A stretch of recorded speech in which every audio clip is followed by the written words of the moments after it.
something like the Buffett rule, which is supposed to get you $16 billion over the next 10 years, is not going to solve our debt problem.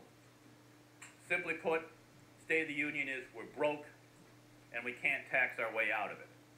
And with that, I'll turn it over to Dan Mitchell, who can fill you in a little bit more on that taxing issue. Well, thank you, Michael.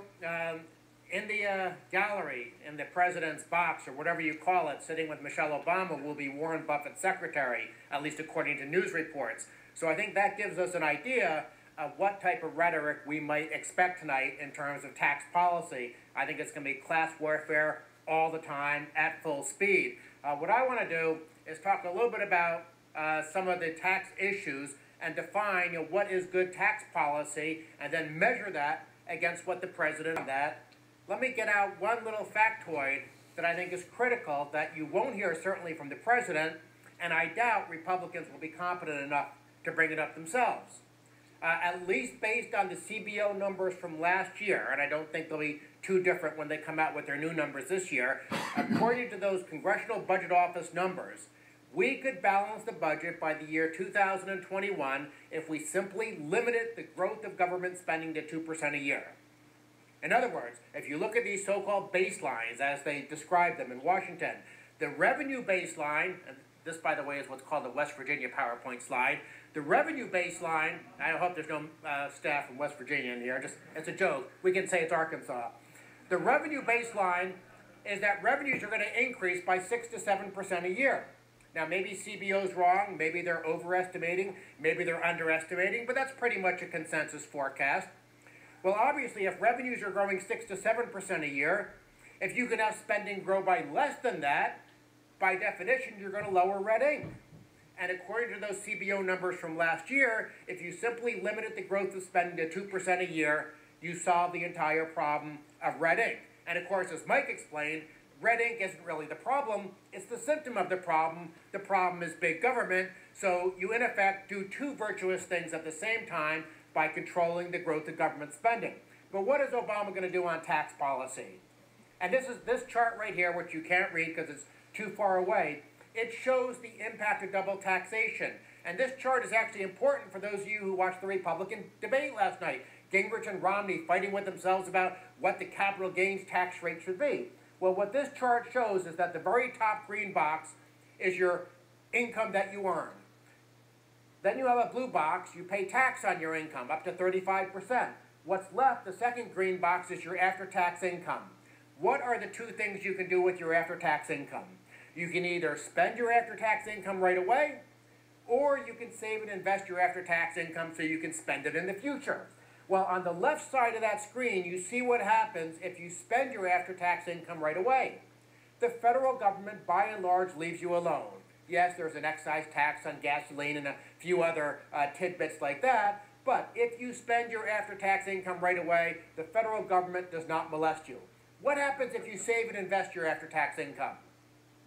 What happens if you do what every single theory, even socialism and Marxism, every single theory of economics says that you have to have capital formation, saving and investment to have higher economic growth and higher living standards in the future? If you save and invest your after-tax income, the federal government, between the corporate income tax, the capital gains tax, the double tax on dividends, and the death tax, will subject you to as many as 4 different layers of taxation. Now, why does this matter for the State of the Union? Because the president wants almost all of those taxes to go up. He wants increased double taxation on dividends. He wants increased double taxation on capital gains. He's already restored a death tax. And so what we are doing with our tax code is we are punishing the very behavior that you need for economic growth in the country. But it's not just bad tax policy with high tax rates on income that is saved and invested. This is a chart showing the number of additional provisions added to the tax code on a year-to-year basis. You can see that every single time Congress meets, the problem gets worse. And I'm not just saying it's Congress's fault. Obviously, a lot of the loopholes and preferences and credits and shelters and deductions are put in as a result of presidents asking for them. But this chart right here is from the Commerce Clearinghouse. It shows the number of pages in the tax law. At the very top, is when the tax code first began. At the bottom, it's where we are right now, 72,000 pages. In Hong Kong, they've had a flat tax for 60 years. Even after 60 years, the entire tax code, at least the last count I saw, was 157 pages. 157 versus 72,000. I gave a speech in Slovakia a couple of years ago. They have a flat tax. I was giving this example of all the tax forms in the U.S. being stacked up, and this economics professor said, oh, here's our tax code, and she pulled off the shelf something that looked about like a magazine. And I said, wow, your entire income tax is the size of a magazine? And she said, no, this is our entire tax code, excise taxes, VAT, so on and so forth. She opened up the magazine, and she had like 20 pages. This is our income tax. You can have a simple and fair and non-corrupt tax system, but not when you have politicians, and I fully expect Obama will want to make this problem worse tonight, who use the tax code as a tool of social engineering, as a tool of industrial policy, as a weapon to reward friends, punish enemies, and to garner campaign contributions. That is not what we want if we want a better and more competitive system. I want to make one last point, maybe more than one last point, but one last big point. When the president says he wants higher taxes on the rich, what he really wants is higher tax rates on the rich. But higher tax rates are not necessarily the same thing as higher revenue.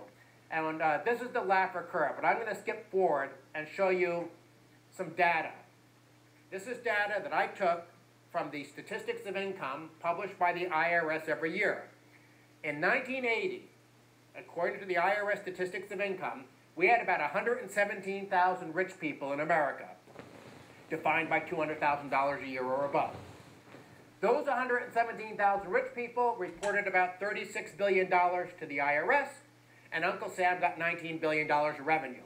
And this is when we had a top tax rate of 70%. You're the kind of tax system that some people want to move America back toward. So a 70% tax rate, and the government got $19 billion of tax revenue. By 1988, Reagan had reduced the top tax rate all the way down to 28%. What happened to revenue from the rich? Did it fall sort of proportionally down to about, what would that be, $8 billion or something? I don't even know, I'm not that good at math. Did it fall to only $15 billion, showing there was a Laffer curve effect? Did it stay the same? Was this a tax cut that paid for itself? What actually happened to revenue from the rich? What do you know? In 1988, all of a sudden we had 724,000 rich people almost. I would think that's a good thing. We want more rich people. I hope to be one of those someday. Those rich people reported $353 billion of income to the IRS, and the government got $99.7 billion. In other words, when tax rates fell from 70% down to 28%, the government got 5 times as much revenue. That's not just the Laffer curve. That's the Laffer curve on steroids. They broke into Mark's locker room at the gym, to get that much additional revenue. Now, let me be fair. Let me give you some caveats. We had 40% plus inflation during this period. We had 7 to 8% population growth. There were other pro-market economic reforms, even going back to the end of the Carter years with transportation deregulation. So we have no idea whether cutting tax rates caused revenues to increase by 2 times, 3 times, 4 times. We don't know. Ask 5 economists, you'll get 9 opinions. But there is no question that when you try to tax the rich, taxable income is going to fall from the rich, and the government will have a hard time collecting as much revenue. Now, maybe in the short run they can, but in the long run, as people adapt their behavior, it's not going to work. And that's why the class warfare approach is unsuccessful. Let me make one final point about the value-added tax.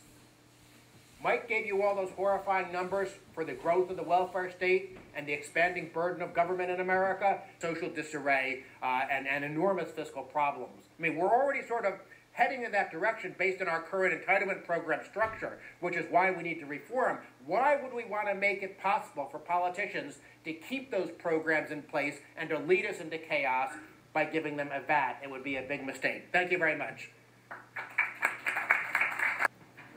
Good afternoon. Thanks for having me. Thanks for coming out. Unlike my colleagues, I do not have a PowerPoint. In fact, I think PowerPoint is unconstitutional. Among the very many things that are going on. But I kind of feel like we're coming to the end of The Empire Strikes Back. You know, it's always darkest before the dawn, well, or until it gets pitch black, I suppose. But I like to think of myself as an optimist. The Constitution is in the news now, in public discourse, unlike it's been in decades. That's, of course, good for those of us who make our living talking about the Constitution and current affairs. But I think it's a healthy development for the Republic as a whole, because people aren't just saying, I disagree with that policy, or let's talk about the economic costs and benefits of something that the President or Congress proposes. They say, where does the government have the power to do that? And that's an eminently healthy response, and it's one that I think all members of Congress and all citizens need to remember and go back to.